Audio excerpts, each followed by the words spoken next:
Indonesia tahun ini membawa isu pemulihan pasca pandemi dalam sidang umum PBB. Bagaimana rivalitas antara negara-negara justru melembahkan perbaikan ekonomi pasca pandemi. Rekan Cecilia Sinabariba berbicara dengan Menteri Luar Negeri Retno Marsudi di New York jelang pidato di Majelis Umum PBB. Sebelumnya kami mengucapkan terima kasih. Saya tahu jadwal Ibu sangat padat sekali. Padat sekali dari pagi sampai malam. Betul, dan menyempatkan untuk berbicara dengan Metro TV. Ibu, di sidang Majelis Umum PBB tahun ini, kita masih suasana pandemi walaupun sudah cukup rendah ya Bu. Apa yang menjadi perhatian Indonesia, misi yang dibawa Indonesia dalam sidang hari ini Bu? Jadi yang menjadi misi atau perhatian Indonesia tentunya tidak terlepas dari situasi dunia atau situasi yang dihadapi oleh dunia saat ini. Kita tahu bahwa pandemi sudah mereda, tetapi bukan berarti pandemi selesai. Karena ada satu PR setelah katakanlah pandemi selesai, yaitu bagaimana kita bisa bersama-sama memulihkan ekonomi. Karena ekonomi turun cukup banyak selama pandemi 2 tahun kemarin. Itu satu. Kemudian yang kedua, situasi dunia sekarang banyak sekali diwarnai oleh rivalitas yang sangat tinggi antara negara-negara besar. Dan kita tahu bahwa kita sudah bisa perkirakan bahwa sentimen ini atau situasi ini juga akan mewarnai pertemuan-pertemuan di sidang Majelis Umum PBB, terutama kaitannya adalah perang yang ada di Ukraina. Kemudian juga banyak sekali isu yang terkait dengan climate change, dengan transisi energi dan sebagainya dan sebagainya. Oleh karena itu, kalau ditanya bagaimana Indonesia mengirimkan pesan tahun ini di sidang Majelis Umum PBB, tentunya satu, kita ingin menyampaikan pentingnya paradigma baru. Apa paradigma baru? Sebenarnya ini bukan paradigma baru, tetapi paradigma yang kemudian banyak tidak diimplementasikan.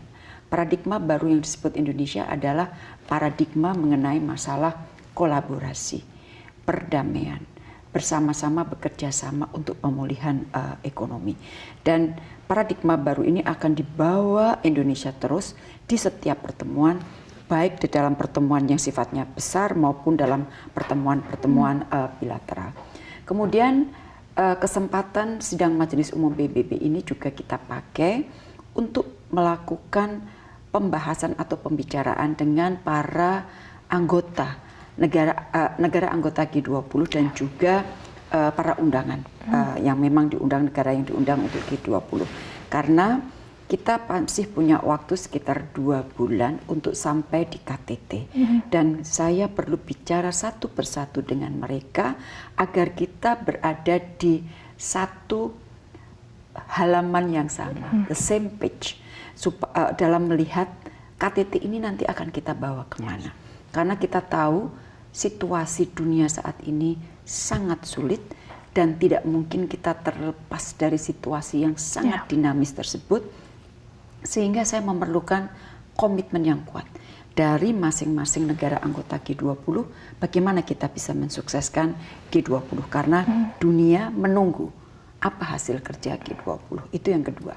Yang ketiga, tahun depan kita akan menjadi negara ketua ASEAN.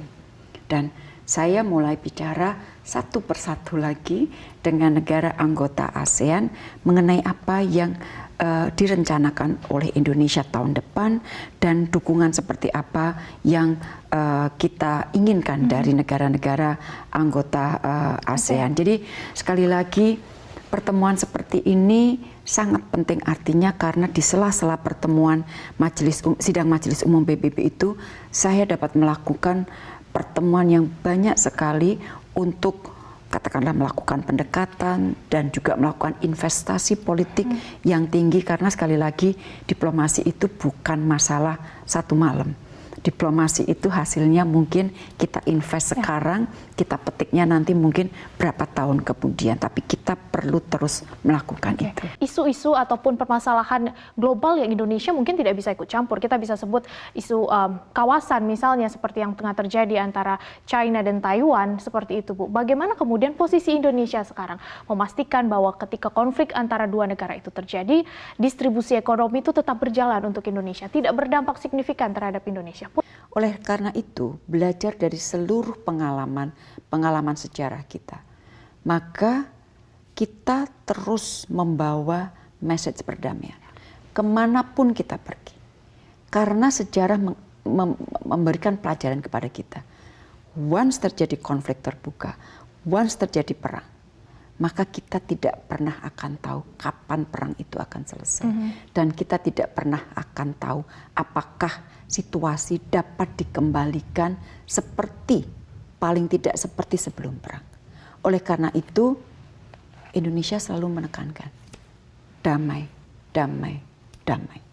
Oke, baik. Terima kasih banyak Ibu Menteri, sesuai dengan amanat Undang-Undang Dasar untuk menciptakan perdamaian dunia. Terima kasih banyak Ibu.